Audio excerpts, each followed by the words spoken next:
Plenty of boxes ticked then for the men from Delhi, picking up 2 points, doing it in style, doing it comfortably, and most importantly, Shreyas Iyer coming back into the fold, getting a decent outing. We were sort of casually mentioning he would like a nice 50 not out. Well, it was almost as good. 47 not out for Shreyas Iyer. Shikhar Dhawan gave them the impetus early, along with Prithvi Shaw, and Rishabh Pant came in to have a little bit of fun at the end. With 2.1 overs to spare, getting over the line for a total that never ever looked threatening from ball one. Pretty much all Delhi all the way. You'd have to say 90% of the game is what they won. No real turnarounds, no real surprises, no repeats of what we had 24 hours ago between Punjab and Rajasthan. Here we are to assess that on Cricbuzz Live in association with our fantasy partner, My 11 Circle. I'm Gautam Bhimani in the company of Shaun Pollock and Joy Bhattacharjya. No dramas, Shaun, as we may have thought after last night, but that's the way Delhi wanted. No dramas, finish the job. Yeah, I always thought it was going to be a massive ask for SRH to get into the mix. As I said, at the halftime show, there was nothing in that surface that tended to suggest there was going to be any assistance or real help. It was going to be a case in point where one of the seamers had to have an unbelievable day, backed up with another quality performance by Rashid Khan, and maybe Delhi to do a few odd things as they went about their chase. But it wasn't to be the case. It was simply easy enough. I thought Williamson tried some good options. I thought he tried to mix it up, try to get guys at different times, try to make breakthroughs. But sometimes it just goes down to the fact that you don't have enough runs on the board, and that scoreboard pressure is not present. We could get picky, Joy, and talk about things like using Sandeep Sharma, up front. We see him bowling nice and early in that power play, but he came on far later. But again, we could be just clutching at straws here. There just wasn't enough to defend, was there? In fact, I'm actually happy with Sandeep Sharma coming on later, because that meant that they were actually changing the script. They probably thought that the bowlers who have the best chance of getting wickets are Bhuvi, Rashid, of course, and the other bowler, the Khalil. first Khalil, who they put up front. And that's the point. They tried with their best bowlers. They brought Rashid Khan in the power play in the 6th over. They changed the script as much as they could. It still wasn't enough. And at least that way you can look at what Williamson did and say that at least he tried to shuffle up things, exactly as Shaun has said. He tried to shuffle up. He tried to see if they could make a difference. And again, Sandeep Sharma, that tactic of, having Ridhiman stay up with him. They've done that before. It works sometimes. It doesn't work sometimes. I think it went reasonably enough. They just didn't have enough runs on the board. And the batsmen of Delhi were too much quality for them. Yeah, it's probably a tactic, Shaun, that works when you know that the opposition are going to start walking forward towards the bowler and they need extra runs. They need 9 and over, 10 and over. But when you don't need the runs and you see Saha standing up, you say, okay, fine, I'll just nudge it and get 2. I don't have to get a boundary. Yeah, I mean, they didn't get put under pressure. They didn't have to change their game plans. In the middle overs, if you're going to bowl at Sandeep's pace, I'm trying to think, what was his name? Was it Tavatia? Something along those lines. He used to play for Kolkata. Rajat Bhatia. Bhatia. I knew it was ending in that similar kind of way. I mean, he was brilliantly ineffective, but that was on that kind of surface, the one that's holding up.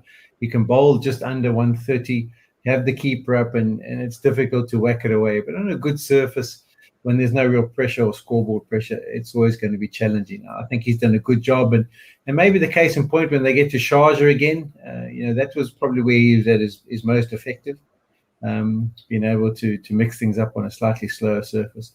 But it was always going to be a big ask for him. I think his strength is to try and use that new ball. But they have got the new ball, other options as well these days, where they didn't when he came back into the mix, when he had to play that role. It was basically down to just him that they could choose from. I think Bhuvi was injured at that time. So it's going to be tough. But, I think it was always down to, even from the third delivery, the wicket of Warner was what really set them back. Yeah, once the bowlers have done the job, you have to give credit to the entire unit. I mean, even though 135 was not a huge target, the batsmen still have to come out and do the job. And for someone like Shreyas Iyer, after the loss of those couple of wickets, we said on Cricbuzz Combox that he'd love a nice, quiet 50 not out. He got a 47 not out. And I think that is what, looking ahead to the business end of the tournament, Joy, that's a box they'll be very keen to have ticked. I fully agree with you. And what I liked most about Shreyas's innings was it was a riskless innings. He didn't take any chances because with the total like this, you don't need to. He picked a couple of spots, hit a couple of boundaries, but he wasn't bothered about going for a run rate which is 130, 140. He got a run rate of 117. That's all the team needed to get across the line.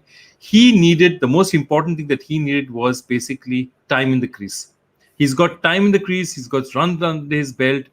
Rishabh Pant comes back, plays a nice cameo towards the end, which is useful. Run rate at 155, hits a few shots at the end. It worked perfectly for them. This is exactly the kind of warm-up they needed. Actually, if you were to ask me that Prithvi getting out early also meant that these guys got a lot more time in the crease, which I don't think hurts them at all.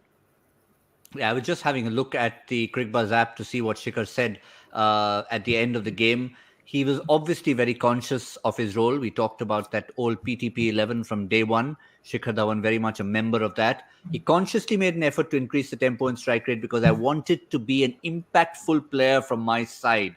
Is there a message, Shaun, out there? I wanted to be an impactful player for my side or for any side I play for or should play for. Yeah, maybe a subtle innuendo about maybe where he should or shouldn't be. But I just think he's in a good space, Shikhar. I think he's enjoying his cricket as much as he ever has.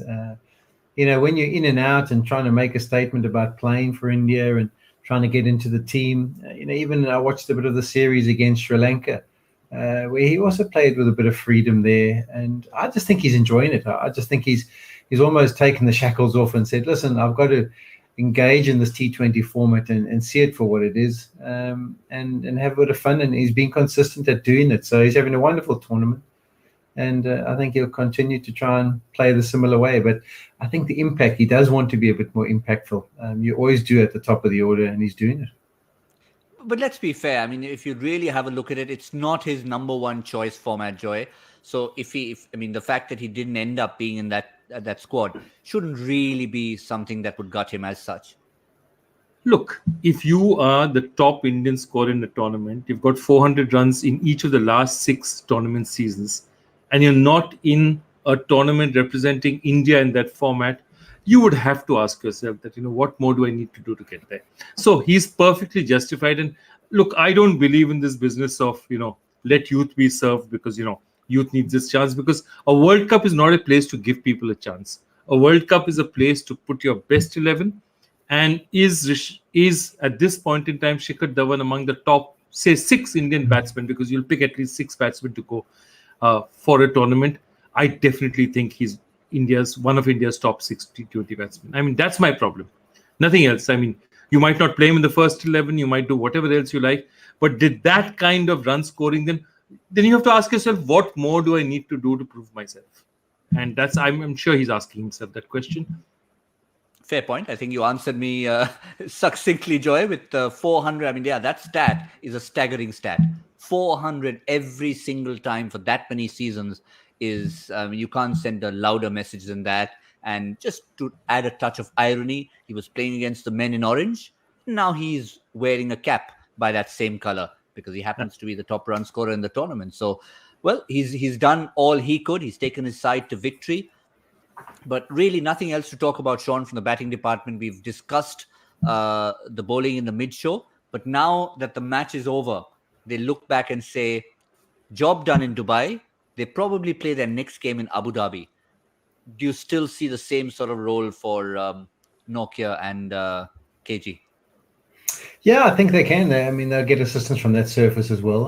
I think it'll be an opportunity to have a look at their squad members. I think with Stoinis won't play for the next few matches, which isn't a bad thing. If you can get him back and ready for the knockout stages, I think that'll be really important for them. But they can delve into who they can possibly use and try different options, go about their pattern of bowling and their changes in a different sort of way. And, they'll probably mix it up. The one more game, I think they'd feel comfortable. They've already qualified.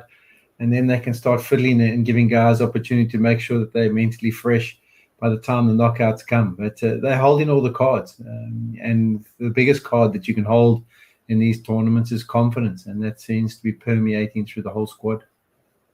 And also not bad to have a card that says 14 on it in terms of points. But since Shaun mentioned that, and if Stoinis is out for, say, 3 games or 4 games, do they have a like-for-like replacement? I mean, the balance of the side has to change. Tom Curran, not quite that all-rounder that, maybe a Sam Curran is. You'll have to change the balance of your side. Maybe a Lalit Yadav comes in, you get Sam Billings in the batting department. Yeah, absolutely. I think so too. I think Lalit Yadav is a like-for-like choice. And don't be surprised if they go with 3 international players as well. They're just the kind of side who say that, they're top 4 in Indian players. And they're just the kind of side who can say that, we'll carry that. That's not a problem at all. And Lalit Yadav was really good for them in the India part of the series. And I see that him playing a significant part out here. If Stoinis is out, they like that 6th bowling option. It just gives them a little bit more. So I would really be surprised if Lalit Yadav didn't get the first shot at it. Especially with the way they're commanding, their batting has been that commanding. Someone like Shimron Hetmeyer has just been sitting and running his fingers through his new blue hairstyle. Remember, it was blonde in the Caribbean. He's quickly changed it for his new franchise. Always a loyal chap, is he, Shimron Hetmeyer, but didn't have much to do with the bat. What does this do to the points table? It means that the 2 teams are on 2 extreme ends, folks. Delhi now jump over Chennai and get to the top on 14 points. Never mind that net run rate. They are sitting comfortably placed with 5 games to go. Hyderabad, 6 games to go, only on 2 points. It's getting very, very grim for them. Shaun? Yeah, it's a difficult one. And at the back end of those tournaments, you've, as a coaching staff, you've tried all the motivational speaking. You've tried the different things to get the guys up for it. And I don't know, earlier on in the show, Joy was saying that 9 of the players are not going to be there next year. I don't know how he came up with that figure. About 9 of them are not going to be retained at Hyderabad. So they'll all be looking over their shoulders, starting to think about what can we possibly do in the next few games just to stay to claim for how we can or can't go in the season ahead. But not the ideal tournament for them so far. And it is going to get difficult. You don't want to be the whipping boys, though. You want to somehow still play for pride and find a bit of motivation and a reason to get out there and try and string a kind of bit of momentum and performances together. Well, they're far from out of it. I mean, let's not forget, 5 out of 6, if they win, takes them to 12 points. And 12 could still get you in? Gautam. No? Gautam, look, Gautam, I've been in that position in 2009 where you count stuff like that and you make up unlikely scenarios. It happens once in 100 times. I mean, I think what they can do is try and play, give people a chance and try and say, who are the 4 or 5 solid players that we can retain for next year? Otherwise, I think this season is, the fat lady is clearing her throat. She may not have sung as yet, but she's certainly clearing her throat right now. Fair enough.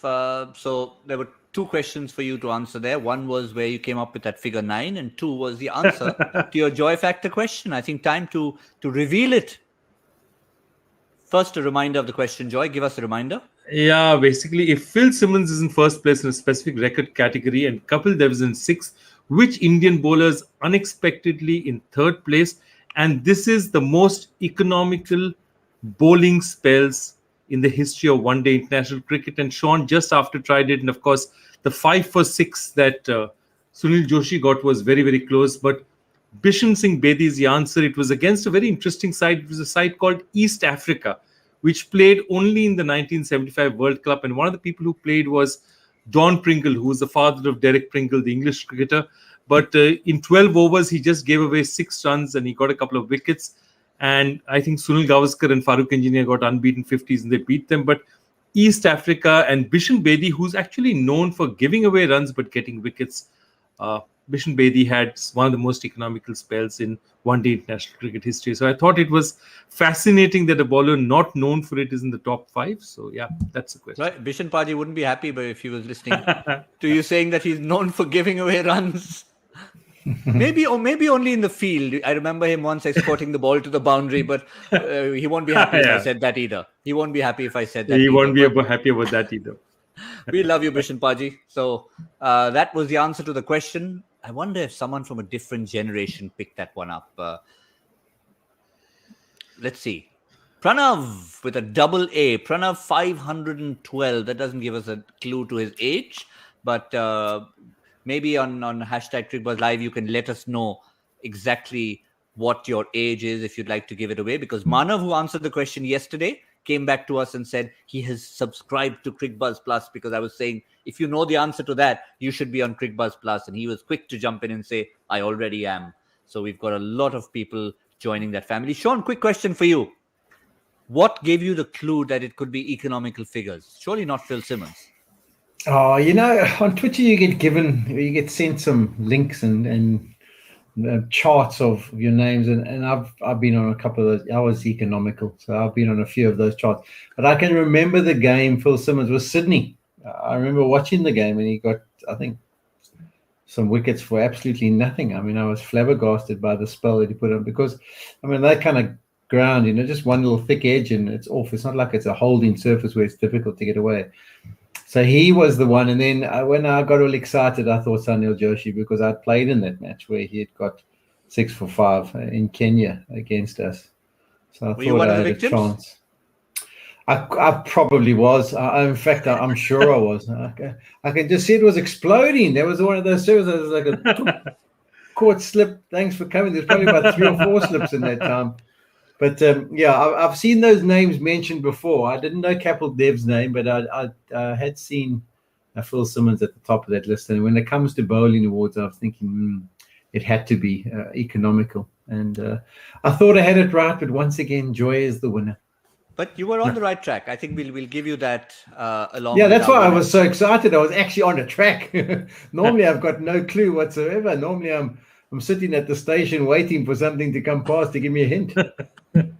Well, there you go. Well, before the show finishes, we're going to talk about the next match coming up. But I'm going to just request my producer before the show finishes, someone try and pull out that scorecard and see exactly how Shaun Pollock was dismissed in that particular match when Sunil Joshi picked up all those wickets. Was it in fact to Joshi or to someone else?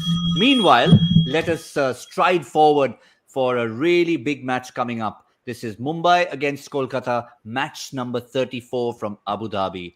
Now, it's crucial for several reasons. Kolkata have jumped up the table after that victory. Mumbai have slipped up, as they tend to do early in the season. So, mentally speaking, Shaun, Mumbai will think, okay, our early season blush is out of the way.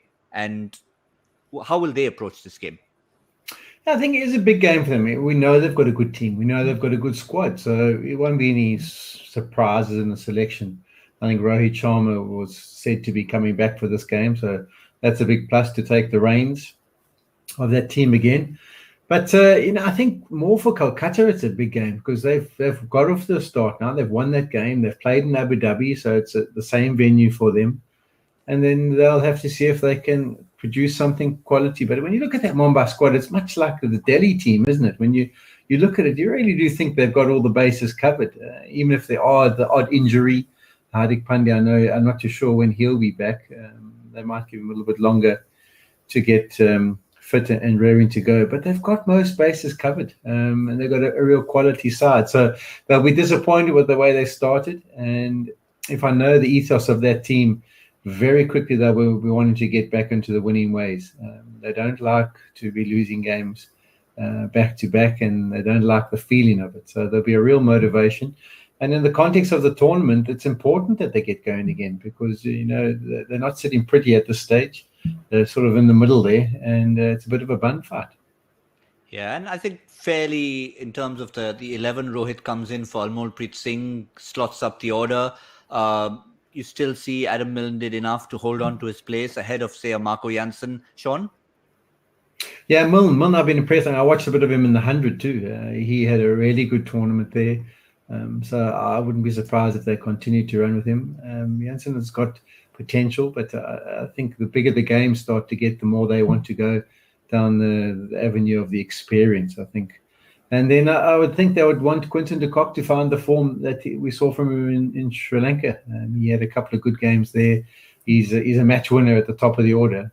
And, if he combines with Rohit and they get going, That's often where games are won for Mumbai.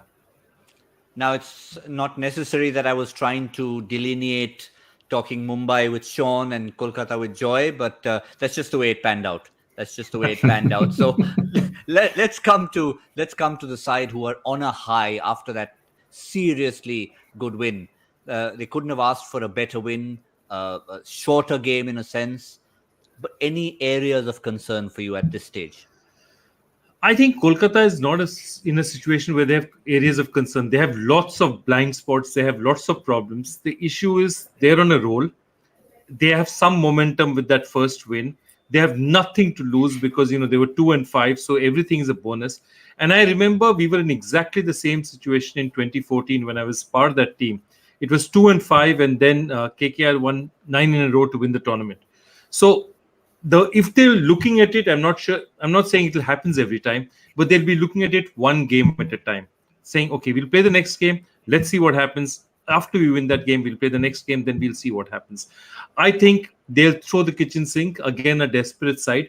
I was disappointed today by Hyderabad, not because they lost, but because of the way they lost. It was a timid performance. And, you'd rather see Hyderabad crash to 101 all out or, 96 for 8, rather than, make these middling totals where no batsman looks as if he's really tried to break the shackles. And what Kolkata did very well in that first match was they broke the shackles, they went after it. And if they can do that, Venkatesh Iyer is giving them really a big fillip up front. Again, remember one thing, it's called the sophomore curse. So he's just made sure that every Mumbai bowler has seen his video, has looked at his past matches. So till you're unknown, you're okay. The moment you're known, within the next couple of days, every bowler in this tournament will know what he's about. So I wish him all the best, but it's not going to be as easy once they've looked at the video very carefully. But this is a Kolkata side that can threaten. And again, they have nothing to lose. Mumbai is in that little iffy position. If you have to catch Mumbai, this is the best time to catch Mumbai. Before they get confident again, they win a couple, they get confident. They are very difficult to beat. For those, I think for me, what I watched in that game, and what really made me feel a bit better about KKR was Andre Russell's performance. And you might say, well, why were you going along those lines? At the start of the tournament when he was playing, it looked like he was very reluctant to bowl. It looked like he was hobbling to the crease. He looked sore. And, when a player of his stature in that team, with his ability, gives off a little bit of an air of, well, I don't know if I'm up for this, or it's a bit too much to me to bowl. Whereas his bowling in the last game, don't forget the results, it just looked like he wanted to be there. And I think those are important things. You can never underestimate yourself as an overseas pro or a big player in your team. How much your attitude, how much what the people see you doing, the effort they see you putting in can have on the unit. And for me, it was good. I think that's good signs for Kolkata, if nothing else. I know the win was very convincing. But just the attitude of Russell, it looks like he was up for it. He looked like he was keen. He looks strong. He looks like he wants to be involved, and they need him to be if they are to go much further in this tournament. Yeah, I think he wanted the ball. That's what we saw in the recent CPL as well. His team, the Talawas, didn't really do quite as well, but Russell did stand out, particularly with ball in hand. Yes, he got a 50 or 14 balls, but it was the fact that at the same time, he was willing to bend his back and bowl. That was a refreshing thought for Kolkata fans who were watching the CPL at that point in time. But a few of you have been frantically Googling the word sophomore, in case you're wondering. Term from American colleges, freshman, first year, sophomore, second year. Once you've finished your first year, that's when people are targeting you, just to clarify that. But Joy, coming back to Kolkata and the whole attitude, the timidness that you said was there for Hyderabad, combination of Brendan McCullum, Owen Morgan, that word timid can't exist in the dressing room. It can't exist. It will not exist. And what will happen is they'll again push buttons. They'll push Sunil Narayan up if necessary, bring him in as a pinch hitter if somebody goes down. They might promote Owen Morgan. They might even promote Russell. They have nothing to lose. And they know that this is the one time that they can hit Mumbai. So that's what it is. It's an interesting game. Of course, they're playing against a side which has a captain like Rohit Sharma, who's a very, very calm man. Mahela is a calm person. Rohit is a calm person. So, Kolkata is like a prize fighter who's going to come off the ropes and start swinging immediately. Let me land a few in. And Mumbai is going to be, okay, let me see what you've got. Let me see what you've got. And then they'll settle in. But Mumbai's calmness is what makes them such a strong, such a great side. And I think they have a lot of firepower. So if all things go equal, I think it's still Mumbai's game. But Kolkata is not going to go lightly, I think. Shaun, have you been in situations like that in the Mumbai dugout where you've seen a side with nothing to lose really come out firing on all cylinders, and you've had to counter that with calmness? Oh, I think there's been plenty of those occasions, particularly when you've got firepower at the top of the order. But I think they've just such a well-balanced squad, Mumbai, and they've seen it all before. I mean, they've been to the back end of tournaments. They've been through pressure situations. And those are what stand you in good stead. Those are what make you get fully prepared and feel like you're ready for the challenge that's thrown at you. And sometimes you do this T20 format. I can think of countless games where Chris Gale, for example, had come out and got off like a raging fire at the top of the order, and you've had to sort of regroup, refocus, come up with a different plan and try and fight back. And it's about absorbing pressure. I think, whether it be as a team, whether it be as an individual, T20 cricket is all about absorbing those moments and then looking for an opportunity to apply your pressure back onto the opposition. So, as I say, they've seen it all before, and they won't be overawed if something doesn't go according to plan, and they will try and fight back and come up with ideas. Yeah, I'm going to change the verb to an adjective and say if they're going to be absorbing pressure, it's going to be all set for an absorbing contest. That's what we're looking forward to. But one more reminder of the points table, not in the context of Delhi and Hyderabad who have finished, but in the context of where Mumbai and Kolkata lie. Mumbai sitting, by their standards, slightly precariously positioned at number 4. They know that a win would again take them in the mix to be a little more comfortable. But if Kolkata were to win and get to 8, that's going to be quite a dogfight. 14, 12, 10, and 3 teams on 8. It's going to be great fun if that were to happen. But both teams know exactly where they stand as far as the table. Well, if Kolkata win there, they'll both have played 9 games. They go ahead of Mumbai, and they've got by a long way because their net run rate's really good. So, I mean, from maybe having thought you were out of it to being positioned at number 4. I think they'll still be at 5. I think they'll still be at 5 because Rajasthan will climb up, but they'll be at 5 ahead of Mumbai, who will go to 6. Okay, but Rajasthan still have to play again, don't they? Yeah, I think Rajasthan's 4 and 4 right now. Yeah. So Rajasthan could lose the next one as well. Yeah. So lots to play for. All we know is we are talking about mid-table clashes, which can be fascinating. We've had a top playing bottom today. Unfortunate for the Orange Army. It looks like they're just looking over the cliff. Can they continue and somehow get back? We're not sure yet. Delhi have been comfortable today. That has been the story of today. A clinical victory for the men from up north. Just about time to say thank you to Joy and to Shaun Pollock, and to remind all of you that, like we mentioned with our quiz winner yesterday, there's lots of room from where he came from, which is on Cricbuzz Plus. Subscribe, and there's plenty for every cricket fan. We'll see you there, and we'll of course see you on our show, which will be back once again tomorrow at the start of the game, 40 minutes before the start of the game. We'll see you then. From all of us, it's good night from Cricbuzz Live, brought to you in association with our fantasy partner, My 11 Circle.